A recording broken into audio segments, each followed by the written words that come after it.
Velkommen til. I dag skal vi lave røget laks med grillet brød, flødestuvet spinat, tilsmagt med den gode linjeakvavit og en smule citron. Og det vi starter med, det er, at vi skal have skåret noget brød, og jeg har fundet sådan et dejligt godt et her. Hvis man laver den slags, så gør det faktisk ikke noget, at brødet er en dag gammel eller noget, fordi vi skal have det grillet, så man kan godt sådan bruge, hvad man har. Det er selvfølgelig vigtigt, at det har en god kvalitet. Jeg lægger dem over på, og så skal vi selvfølgelig bare holde lidt øje med dem. Det er vigtigt, at de får den her sådan lidt sprødhed, og de får de her sådan gode grillestriber. Og så skal vi i gang med vores flødestuede spinat, og der starter vi ud med en klat smør, som vi smider på en pande, som jeg lige får tændt for også. Til den flødestuede spinat, der skal vi bruge et løg, som vi fint hakker. Og der er det selvfølgelig rart, hvis man har en kniv, som er sådan nogenlunde skarp.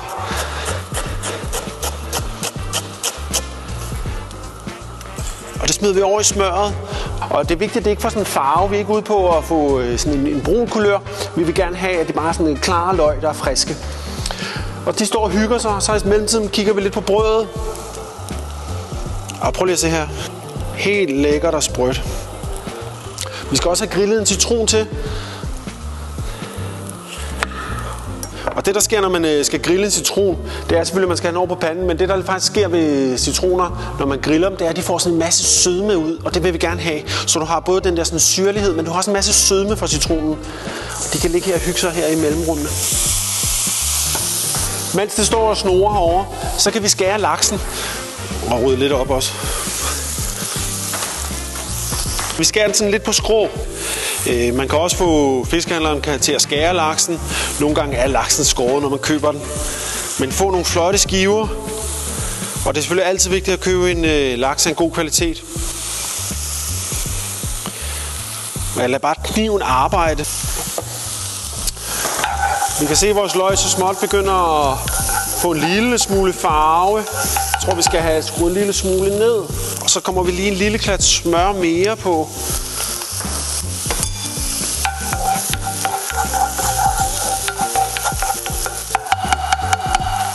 Og så har vi vores linjeakvavit. Det er jo fordi, vi gerne vil have den her sådan friskhed til det. Fordi det er en fed laks, og det er fed spinat med fløde.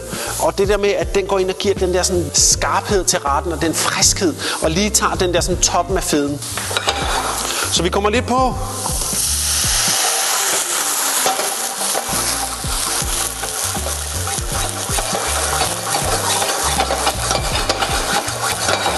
Det, der er vigtigt, når man bruger alkohol i retter, det er, at det lige får lov til at koge alkoholen af. Man er ikke interesseret i selve alkohol, men vi er interesseret i smagen og det giver til retten.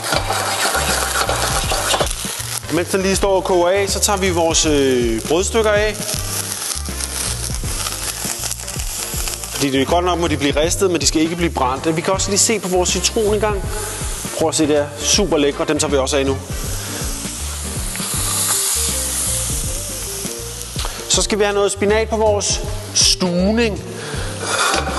Og selvom jeg har en virkelig stor portion spinat her, så skal der altså virkelig meget på. Fordi det, der sker, når spinat bliver varmt, det er, at det falder simpelthen sammen. Så man skal virkelig have meget mere, end man tror. Så står jeg lige her og hygger, og så venter vi lige til det falder lidt sammen. Man kan eventuelt lige sådan massere det en lille smule. Og så har jeg fløde, jeg skal have på, og det er selvfølgelig en fløde 38. Når man bruger fløder i madlavning, så er det vigtigt, at det er rigtig fløde, sådan så man kan reducere det ordentligt og blive tykt og lækkert. Og det er det, vi er interesseret i her. Okay, som I kan se nu, så er spinaten næsten faldet helt sammen. Så skal vi have vores fløde på. Og man skal altså ikke være genert. Det må gerne få noget at leve af. Så står den stille og roligt og simmer ind og bliver sådan tyk og lækker. Vi skal selvfølgelig have smagt den til. Jeg kan godt lide, hvis man har lidt hvidløg i, ligesom for at give den noget kant. Vi skal have noget citron på, og så skal vi selvfølgelig have salt og peber. Når vi giver den salt og peber, og i hvert fald salten, så er det vigtigt, at man først gør det i slutningen af retten. Fordi hvis man kommer salt på nu, og så koger ind, så bliver salten meget koncentreret. Det vil sige, at det du ikke synes, det smagte så meget af før, så smager det pludselig virkelig meget til sidst. Så vend med salten til noget af det sidste.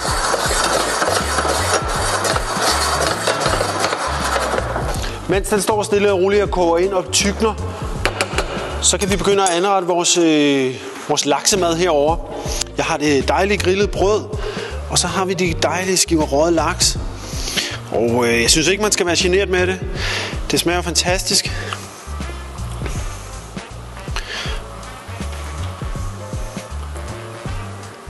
Sådan der.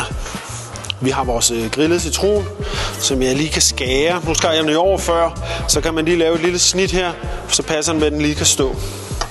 Okay, som I kan se nu, så begynder den stille og roligt at tykne, og den begynder at have den rigtige konsistens. Så er det nu, vi begynder at smage den til. Og som vi snakkede om tidligere, så skal vi have lidt salt på. Vi skal have et godt frisk-kværnet peber på. Peberen og laksen, de er rigtig gode venner. Den der sådan skarphed, der også igen går ind og lidt bryder fedmen for laksen. Lidt citronskal for at give noget syre til retten, og igen også noget friskhed. Og så tror jeg også, vi er lidt frække og give den en lille smule linje akvavit. Bare lige for at tage det værste fedme.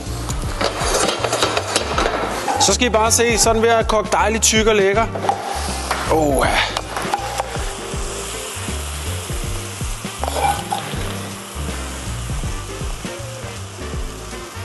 Velbekomme.